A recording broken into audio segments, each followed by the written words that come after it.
Which car would you really love to have a go in? You may have sat around and daydreamed about that one before, but do it again. What would it be? Is it a car you just want to have a drive of, or a car you really want to own, a real dream car? And what would you do if some TV types called you up out of the blue and invited you in to report on two of the finest fiery muscle coupes on the market today? These two. Well, that's exactly what we've done on the Motor Show. But first, we had to decide which discerning group of road users could best represent our own driving sensibilities and report back on cars that they wouldn't ordinarily be driving. Well, who better than that courteous and noble group of gentlemen of the road, the white van user. Meet Brian Walshaw. He's a courier, 41 years young and married with 4 daughters. He fancies himself as a bit of an amateur filmmaker and owns a Peugeot 405. This is Carl Harrison. He's single, aged 26, and when he's not out working in his van, he's out creating havoc in his RS Turbo.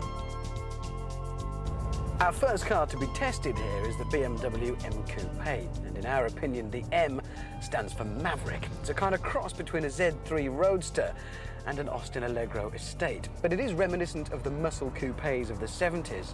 Under the bonnet there lurks a menacing 24-valve 3.2-litre engine from Entec, previously only found under the bonnet of the revered M3.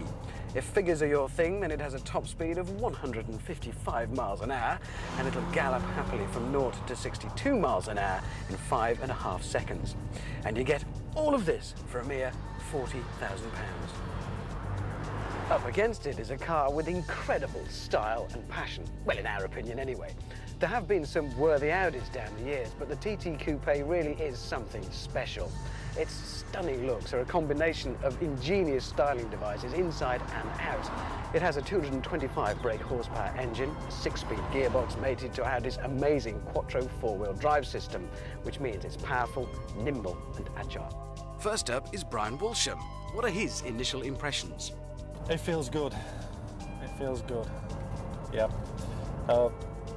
The steering's positive, the seating's comfortable. The creature comforts could be a little better. There's a nice stereo here, but there's no CD on it. My head is touching the roof. I'm 6'1", and the headroom is not very restricting, but now and again you do touch the roof there. Brian can just about cope without a CD in the M-Coupe.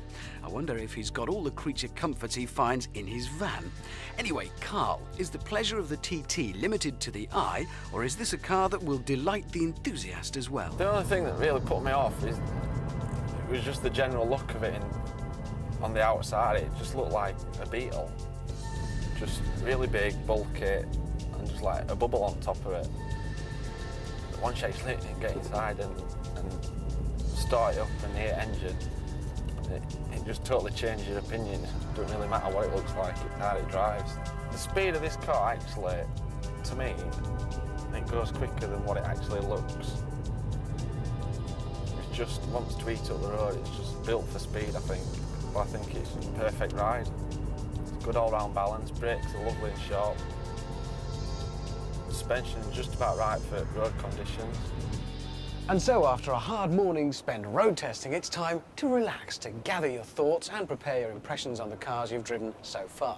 But most importantly of all, to swap cars ready for the next session. Back on the road, this time in the Audi TT, Brian is working up a head of steam. Let's see how he's getting on. I'm not really over keen on this alloy futuristic theme that the interior of the car has. It just doesn't do anything for me. The acceleration of the Audi is just as impressive, but smoother. The BMW is very throaty. You know it's there, you get an adrenaline rush. I think the BMW would appeal more to the younger end of the market.